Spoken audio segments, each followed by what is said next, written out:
I tend to focus on the portions of the agreements that tend to create my artist career rather than focus the portions on the agreement that mean absolutely nothing unless a career is created.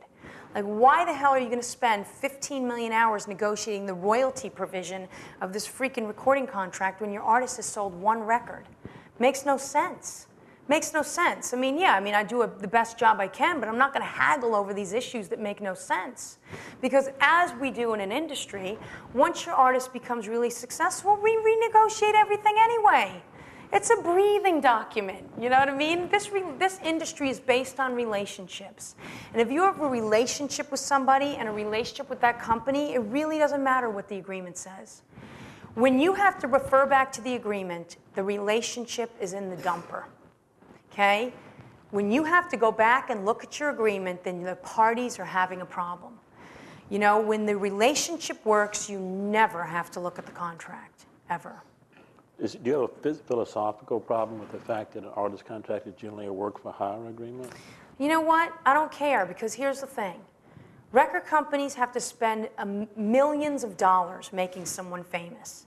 So if I can craft that relationship in such a way that they assume all the risk, and we don't assume anything except a block of our time, and I can force them to do things like release my records, pay me if they don't release my records, a full mechanical royalty, so they pay me the statutory rate for my songwriting, irrespective of how many records I sell. If I can get those things, I don't give a shit what it is. So the control composition clause is an issue. Yeah, and when my artist becomes famous, I renegotiate everything anyway. I mean, my goal is to make, because we are a celebrity-based industry, okay? So my goal is to help assist whoever wants to get into bed with my artist to help make them a celebrity. I need to make my artist successful.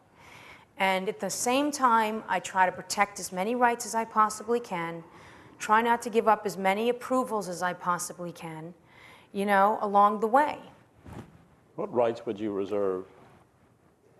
Well, you know, putting my client's music in porn doesn't actually work for anybody, you know, so, you know, I mean, it all depends. Everybody's different, you know. Your artist, every single artist is because, you know, the nature of what I do, I'm working with creative people all day long, and they're all crazy, and they're all different, and they all have different things that mean different things, you know what I mean? Some people don't care about, you know, where their music shows up. Some people are very, very, very particular.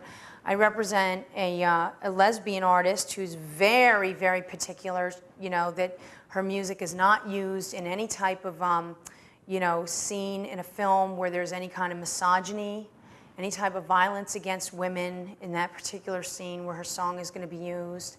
You know, she's like a hardcore punk artist, so that it actually, you know, the instrumentation of that music actually goes and, you know, can actually work in violent scenes, but she's very much against it.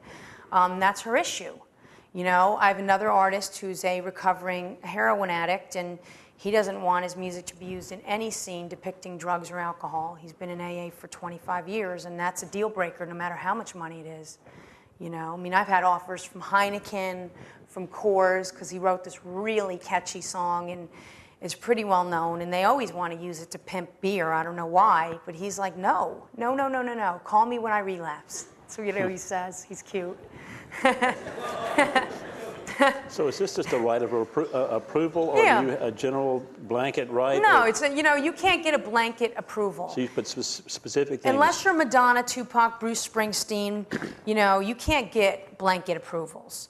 You know, but you can. That's why when you're negotiating, what's really important is the relationship between yourself and your artist. If I really know my artist as a person, then I know what's going to be important to that artist, and I can fight. Like for Fanny Shakur, approvals are a really, really important thing to her. Really important. You know, the way her son's legacy is presented is extremely important to her. You know, and some of my other artists, they don't really care. As long as the money's there and, you know, they're fine.